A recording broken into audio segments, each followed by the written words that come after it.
Hi, everyone. Welcome to yet another episode of Coffee Chats. I'm really thrilled this month to welcome Sankeet to the conversation. This is our first month or second month, I guess, that we've been doing virtual Right. coffee chats again since January. So it's kind of, we're still getting used to being back on Zoom so often, but really happy to be here. And Sankeet, thanks for joining us for this month's Coffee Chat. No, of course. Thank you so much for the warm welcome and super excited to be back again and chatting with you. Of course, it's always a pleasure to get a chance to chat with my favorite co-founder. Oh. um, let's maybe start by talking a little bit about how is life settling into Korea. I'll ask you questions on Mm, Bean Veg in a bit, but yeah, how has the absolutely. settlement process been for you? You've been home for about a month, a bit more maybe at this point. How's the Yeah, overall experience been for you? I know the first couple of weeks was hard with the quarantine, but now that you're right, out, right. how's life in Seoul and in Korea in general? Yeah, I think it's been probably 5 weeks if I'm not wrong. I came towards the end of September or mid to end of September, and now we're finishing October. So it's about 5 weeks since the day I arrived. The first 2 weeks I had to spend it in quarantine, and that was a lot more. I would say it was easier than last time when I had to do it, but at the same time, I think it was hard because I wasn't actually expecting it. I have been vaccinated. I should have gotten exempted, but there was like an important paperwork that was missing because I got vaccinated from abroad. So that forced me in a quarantine, and that was definitely different from my original plan. So that was slightly challenging, but all good. Right now, it's been good. I've relocated myself within Korea to be living in Seoul for the past couple of weeks so far, and it's a really busy city. But at the same time, I've been able to find a pocket of a community within which I can rest and feel really at home. So I've been loving it. That's And great coffee everywhere in Seoul, definitely. and is there something that you're missing about the life in Costa Rica right away? Yeah, I think the weather, absolutely.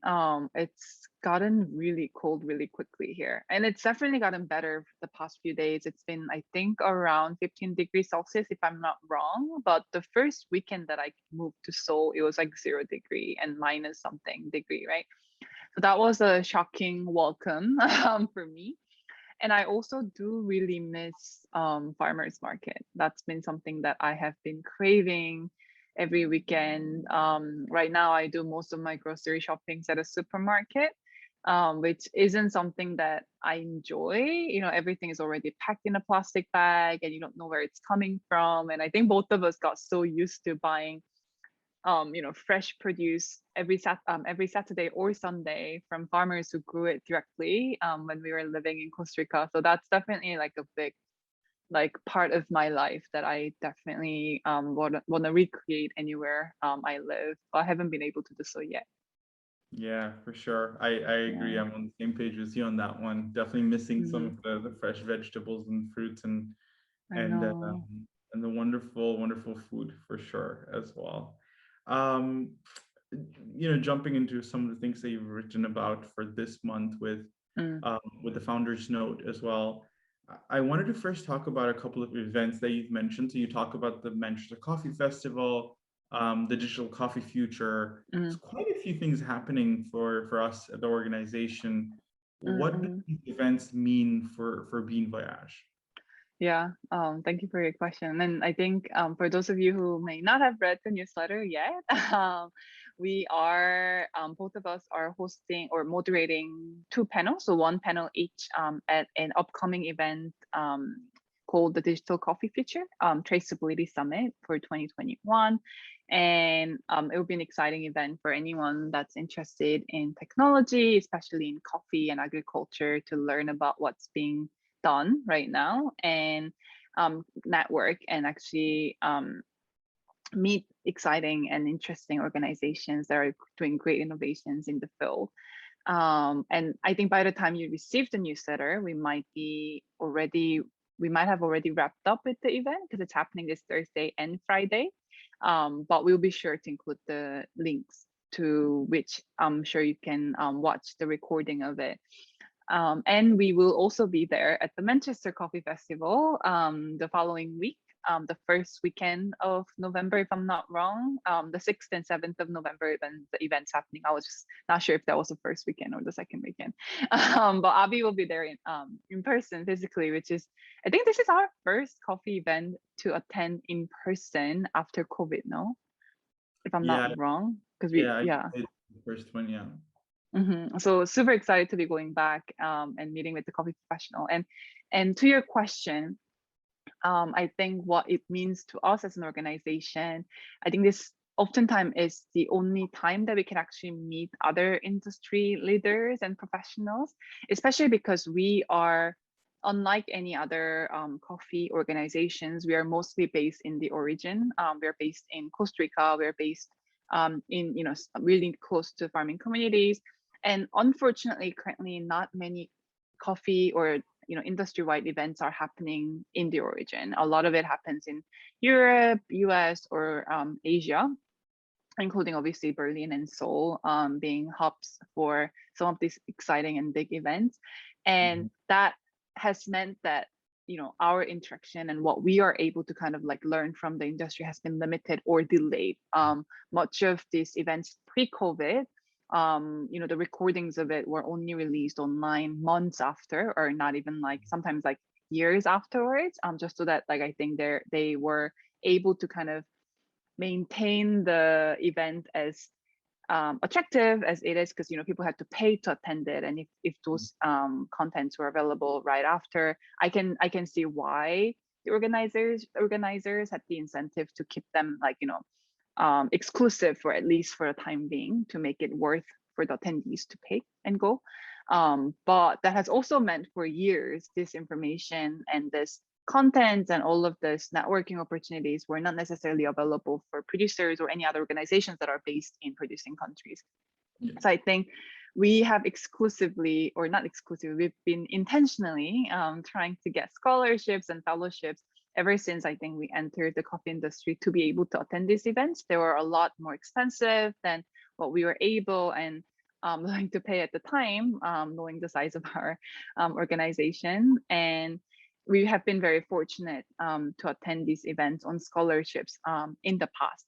And that have definitely changed the way I think other organizations in the industry has seen the way they have seen us, as in we were present in events that were attended and recognized by other coffee professionals. And I think we've been really making sure that we can be present and we can be there to amplify the voices of the people that we work with. And I think down the line, obviously, it will be the most ideal situation if we as an organization can actually provide scholarships and opportunities to other producers in our network. In the past, we've tried with Tatiana, like one of our dearest producers' daughter. And the challenge was with the visa. We've supported her with the whole process, and eventually she wasn't actually able to travel due to visa restrictions. However, we know we've learned the lesson, and I think whenever the time is right in the future, we'll definitely want to also try it. But yeah, that I think is how coffee industry at least has been structured for us to be able to kind of network and meet potential partners in this event. Makes sense, makes sense. And they're always exciting because you get to kind of make new friends, coffee friends, and friends are always they're always fun to connect with, and you get to see them at different places. So it's nice to also see some of these people that I remember meeting some of them in Berlin Coffee Festival, September of 2019 maybe. So it's nice to kind of full circle back and think of other opportunities to connect with them. Absolutely. Yeah, from events and planning for some of these things that are happening in the short term, I want to talk about a project that's been going on for quite a bit now, since almost last November. You write a little bit about the Masque Un Café project that we're leading in collaboration with Needle and Frame, with 5 of our partner producers, and a bunch of really wonderful supporters, many of whom are probably hopefully watching this video as well. Give us an update on where we are right now with the project, and then And then maybe just kind of following up on that, I know we're running some form of a fundraising for this to finish post-production. What is it that we're looking to raise, and maybe a little bit of Mm-hmm. how people can support that? Right, right. So as as you were mentioning, as part of the question, we've been running this project with Needle and Frame and five coffee producers since last November. The title Basque Cafe translates roughly to stronger than coffee, and that's the title that producers and then the group have collectively chosen to give to the documentary film series that we are hoping to launch at the end of this project. The five producers at the beginning of the project were given equipment, including camera, microphone, and lighting to be able to capture different stories that they want to tell. And what they've been also receiving meanwhile, in addition to the equipment, were training specifically on how to write a storyboard, how to craft their own stories in an attractive manner, how to film the nature, how do you film people, how do you interview people, and all this training have been thankfully provided by the great team at Needle and Frame, and we've been very, very fortunate to have having been able to like see the whole process that Needle and Frame has done with the producers, and also provide our feedback along the way. And I think what we have been really trying to do throughout this process along with Needle and Frame is minimizing the impact that our voices have on their stories.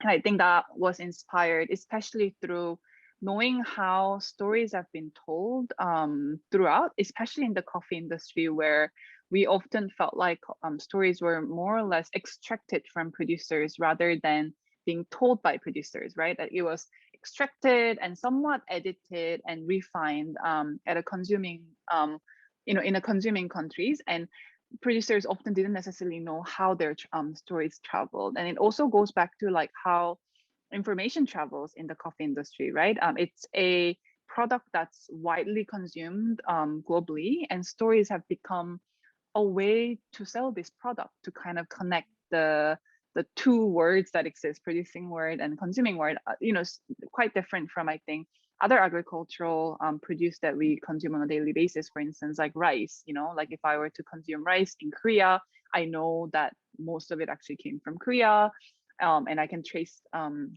can even go visit producers in Korea. However, if you were to consume coffee, we know that it has had to come from like elsewhere, and majority of the coffee gets exported out of Costa Rica to travel to countries like Germany and Korea. And because of the distance, I think a lot of companies have been relying on stories to build that bridges. And oftentimes producers didn't necessarily have much agency over how much of that can be told, how, in what way that can be told. And we really wanted to shift that and then see what stories that producers really wanted to tell that's different from what coffee companies, including us as we are learning, have been kind of telling. And I think it's been a really important learning lesson for us as well, to see what could we have been doing better, what can we actually do better in crafting these stories to make them accessible to our partners and clients, but also being really authentic and kind of maintain the integrity of the way that producers want to tell it. So five producers, I'm kind of like keeping it also quite short. The producers have crafted their own stories, and they are almost kind of finishing the whole process of recording it. They are, I think, putting the last touches at this moment. If I'm not wrong, only the recording that's happening is just a few edits that they're making to their original film. We've already gotten to see the draft version of it. Some of them really made us, I think, all tear up. They're really heartwarming, touching, and moving in a way that has never been seen. I can confidently say that in coffee. I think it's really, really different from any other story that's been told in coffee. And we are right now looking to fundraise a small amount of funds to finish our post-production process. The fundraising right now is happening on Seed and Spark page that the link we'll be sure to kind of include on the description box here. And you can actually watch promo video there. And that's also where you can read a lot more about where the fund is going to be going. And it's really important that we finish this process, because without the color correcting, without the final touches, we won't be able to really utilize the existing structure that exists, and the festival that exists, to amplify the voices of these producers. And we really want to kindly invite all of you to join us as one, who have been really great supporters for our work for the past few years and months, to come together and actually help us make this project a reality, and support producers as they amplify their own stories and tell their own stories. So yeah, please visit the link below and you'll be able to learn a little bit more about how you can be part of it. Yeah, thank you so much for sharing that, and yeah, just a kind invitation to everyone that is able to really support this program, so we can complete with a very strong documentary that I hope many of you will be able to see in Mm, I wanted to say theaters near you, but I think we're looking at local screenings at coffee shops near you, mm-hmm, at events near you. mm-hmm, So we'll be looking forward to that. Um, I want to kind of change gear to talk a little bit about your personal note next, Sanghi. I think you mm, write about tech and food and what's been on your mind, and how that's been inspired by your move to South Korea, and especially with being mm. in Seoul. Um, tell us a bit more about that story of going to a bookshop and kind of soaking things in, and how that's inspiring your thought and around food and tech. Mm. Yeah, thank you for the question. And I think it goes back to quite a while ago. I think we started talking a lot about the future of Bin Voyage, and I think we've been also speaking a lot about digitalization of different parts. I think initially similar to how other organizations think about digitalization to increase efficiency of our operations, right? Where should we automatize, so that we are not spending hours just correcting spacing and all that. And I think we've been always thinking about how do we introduce digital tools in a way that can help us, make our operations and work more efficient. And I think then during COVID, as you all probably know by now, we started thinking a lot more about edutech, of technological innovations that's happening in education, and what are tools that exist and how are they being used right now in classrooms and in training, because we had to quickly also think about different ways to make our training and workshops and our main program accessible to producers during COVID, during which obviously for most of it, even today, we aren't able to actually physically meet in groups, right? And that really inspired us to start reading a little bit more and thinking a lot more about it. And I think we've been also learning a lot more about the issues that exist in food supply chain and agriculture and beyond coffee. During COVID, I think has been two keywords that I can say that we both have been thinking a lot about. So food and agriculture as a whole, and technology. And when I moved to Seoul a couple of weeks ago, and I think that's what I usually do, as I was sharing the personal note of like going to a really big bookstores in the center of the city to kind of see what people are reading. And I spent hours just kind of like near the bookshelves. And in Korea, I'm not sure if it's a common thing in many other countries, but I do think it is in the US and the UK, in cities that I've lived in, where in the center of the bookstore there is always like a area where they highlight what are the best sellers of the week or the month, or steady seller, right? And I was spending time near those corner just to kind of like see what are people reading in this city. And in Korea, I don't think it's very common, at least when I was living in London or elsewhere. It wasn't as common to see as many tech related books in this section of the bookstore. Most majority of the books that I saw as a bestseller last weekend was related to AIs. Metaverse is the term that I learned anew, to kind of refer to the digital reality, and so many other tech words, and so many words that I actually didn't really know. I had to look them up to see what do they mean, right? Were flat, like lying flat in the bookstore. And that has really pushed me to start thinking a lot more about, okay, like this is a hub where a lot of digitalization and a lot of these innovations are happening, and they're definitely creating this trends, and they're creating these tools, and they're leading the way.